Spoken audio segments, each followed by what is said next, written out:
প্রিয় তৃতীয় শ্রেণীর শিক্ষার্থী, ইতিমধ্যে তোমাদের প্রথম প্রান্তিক পরীক্ষা শেষ হয়েছে এবং আবারও তোমরা প্রথম প্রান্তিক পরীক্ষার যতটুকু সিলেবাস ছিল তার পরবর্তী থেকে তোমরা পড়াশোনা অনেকে শুরু করে দিয়েছো, আবার অনেকে করোনি।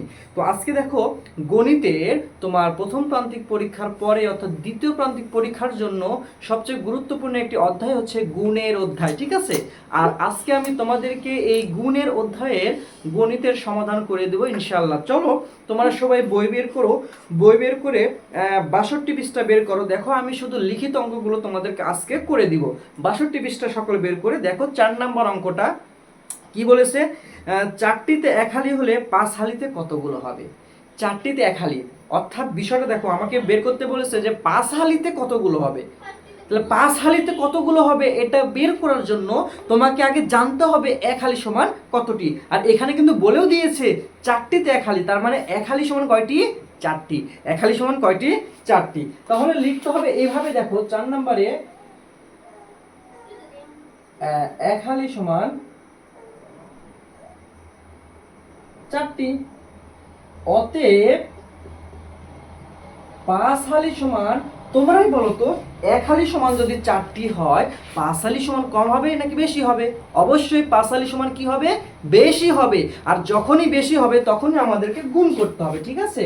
তাহলে ৫ গুণন ৪ এতটি। যখনই একের অধিক কোনো কিছু বের করতে বলবে, যখন দেখবো একটা জিনিসের দাম দেওয়া আছে সেখান থেকে আরেকটা জিনিস বা তার চেয়ে বেশি জিনিসের দাম বের করতে বলবে, তখন গুণ করতে হবে। তাহলে দেখো ৪ ৫ কত হয়? ২০। গুণ করো, ৪ ৫ ২০, নামাতে পারো, ৪ ৫ কত হয়? ২০, ঠিক আছে? এরপরে দেখো ৫ নম্বর অঙ্ক বলেছে, যদি এক গুচ্ছে ৬টি ফুল থাকে ৮ গুচ্ছে কয়টি ফুল থাকবে? দেখো এখানে দিয়ে দিছে কোনটা বলো তো, যে এক গুচ্ছে ফুল থাকে কয়টি? ৬টি। অতএব ৮ গুচ্ছে কয়টি ফুল থাকবে? এটাও আগে লিখে নাও, যে এক গুচ্ছে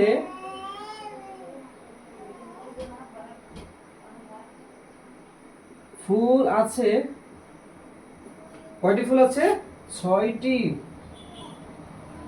অতএব ৮ গুচ্ছে ফুল আছে। তোমারে বলো তো, এক গুচ্ছে যদি ৬টি ফুল থাকে ৮ গুচ্ছে কম থাকবে নাকি বেশি থাকবে? ৮ গুচ্ছে অবশ্যই বেশি থাকবে। তাহলে ৮ গুণন ৬ এতটি। ৬ কতটি হয় বলো তো? ৪৮টি। ৬ কত হয়? ৪৮টি। একদম ইজি। কি লিখতে হবে? এক গুচ্ছে ফুল আছে ৬টি, অতএব ৮ গুচ্ছে ফুল আছে। ৬ কতটি? ৪৮টি। এরপরে দেখো ৬ নম্বর অঙ্ক বলেছে, তাসকিয়া প্রতিদিন, প্রতিদিন মানে একদিন, ঠিক আছে? একদিনে, প্রতিদিন মানে একদিন ৪ ঘন্টা করে বই পড়ে। তার মানে একদিনে কয় ঘন্টা বই পড়ে? ৪ ঘন্টা। এখন বের করতে বলেছে যে এক সপ্তাহে সে কত ঘন্টা বই পড়ে। এখন বলো তো তোমরা, এক সপ্তাহ মানে কয় দিন? এক সপ্তাহ মানে হচ্ছে ৭ দিন। তাহলে দেখো আমরা জানি, আগে লিখে নিব, যে আমরা জানি এক সপ্তাহ সমান ৭ দিন। এখন লেখো, সে তাসকিয়া একদিনে বই পড়ে। প্রতিদিন মানে কি বলতো? একদিন। আর একদিনে বই পড়ে কতটুকু? ৪ ঘন্টা। অতএব ৭ দিনে বই পড়ে। ৭ দিনে বই কম পড়বে নাকি বেশি পড়বে? অবশ্যই একদিনের চেয়ে ৭ দিনে বই বেশি পড়বে। এর জন্য গুণ করতে হবে। তো ৭ গুণন ৪ ঘন্টা। ৪ ৭ কত হয়? ২৮ ঘন্টা। এটাই তোমাদের হচ্ছে উত্তর। এরপরে দেখো,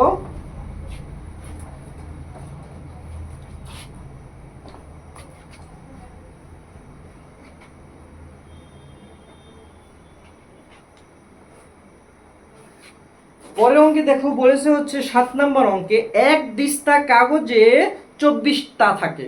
তার মানে এক দিস্তা, আমরা যখন খাতা কিনি তখন একটা নির্দিষ্ট পরিমাপ রয়েছে, যে এক দিস্তা দেন, ২ দিস্তা খাতা, ৩ দিস্তা খাতা, ঠিক আছে?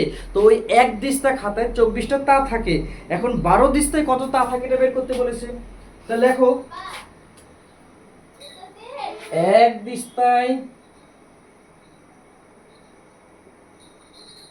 কাগজ থাকে ২৪টা।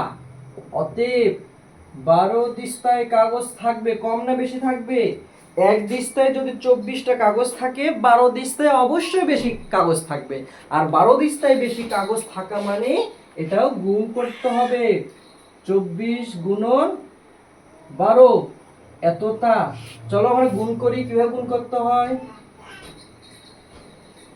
প্রথমে এই 2 দিয়ে দুইজনকে গুণ করতে হবে। 2 দাগে 4কে গুণ করো, 4 দুগুণ 8। এবার 2 দিয়ে 2কে গুণ করো, 2 দুগুণ 4। এক ঘর বাদ দাও।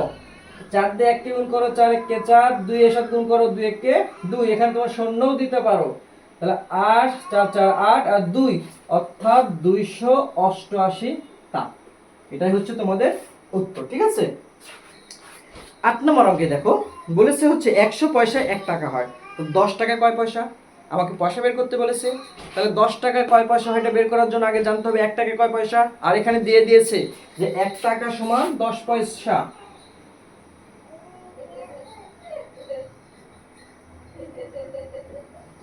এক টাকা সমান কত পয়সা? 10 পয়সা। অতএব কত টাকা বের করতে বলেছে?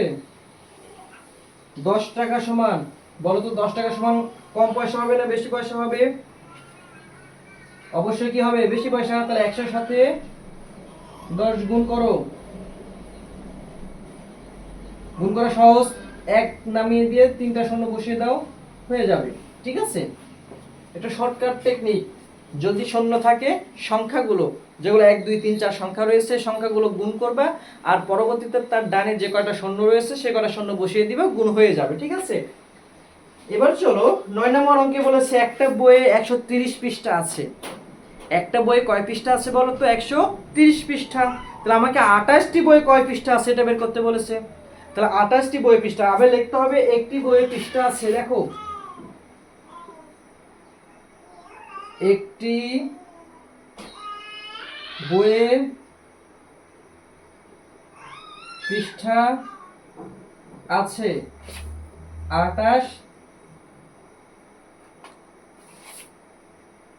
130টা।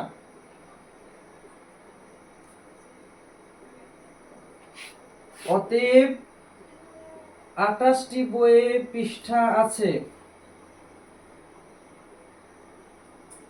এত। চলো গুণ করি। এবার এখানে একটু গুণ করি। হ্যাঁ, 8 দিয়ে শূন্যকে গুণ করলে 0, 8 দিয়ে 3 গুণ করলে 3 আসছে কত হয়? 24 এর 4, হাতে থাকে 2। 8 দিয়ে 1 কে গুণ করলে 8 একে 8 আর 2 এ 10। এক ঘর বাদ। 2 দিয়ে শূন্যকে গুণ করলে 0, 2 দিয়ে 3 কে গুণ করলে 6, 2 দিয়ে 1 কে গুণ করলে 2। 0 4 6 3, 3 6 4 0, 3 6 4 0, 3 6 4 0। ঠিক আছে। এবার দেখো কি বলেছে 10 নম্বর অঙ্কে, মিলির টাকার 24 গুণ টাকা মুন্নির কাছে আছে। মিলির কাছে যে টাকা আছে তার 14 গুণ টাকা তার কাছে আছে। তাহলে মিলির কাছে যদি 225 টাকা থাকে, মুন্নির কাছে কত টাকা আছে? বলেই দিছে যে মুন্নির কাছে যা টাকা থাকবে, হ্যাঁ, মিলির কাছে যা টাকা থাকবে মুন্নি তার 14 গুণ থাকবে। তার মানে বলেই দিছে গুণ করতে হবে। ঠিক আছে। তাহলে এক কথায় লিখে দিতে পারো তোমরা, যখন মুন্নির টাকা আছে,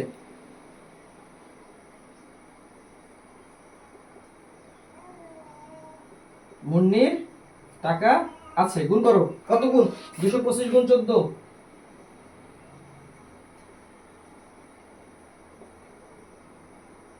এক কথায় লিখে দিতে পারো। ঠিক আছে। চলো গুণ করি। 4 দিয়ে 5 কে গুণ করলে 4 5 20, 0, হাতে থাকে 2। 4 দুগুণ 8 আর 2 এ 10 এর 0, হাতে থাকে 1। 4 দুগুণ 8 আর 1 এ 9। 5 2 2 0 5, 3150 এত টাকা। ঠিক আছে। এক কথায় লিখে দিলাম। লাস্ট অঙ্ক, একটা ইলিশ মাছের দাম 750 টাকা হলে 20টি ইলিশ মাছের দাম কত? এই অঙ্ক তোমরা নিজেরাই পারবা। লিখতে হবে একটি ইলিশ মাছের দাম 750 টাকা। কি লিখতে হবে? তোমরা এখনই লিখতে পারো। একটি ইলিশ মাছের দাম 750 টাকা। অতএব 20টি ইলিশ মাছের দাম লিখে 750 গুণ কি করতে হবে? 20 করতে হবে। ঠিক আছে। তাহলে যদি গুণ করো কত হবে?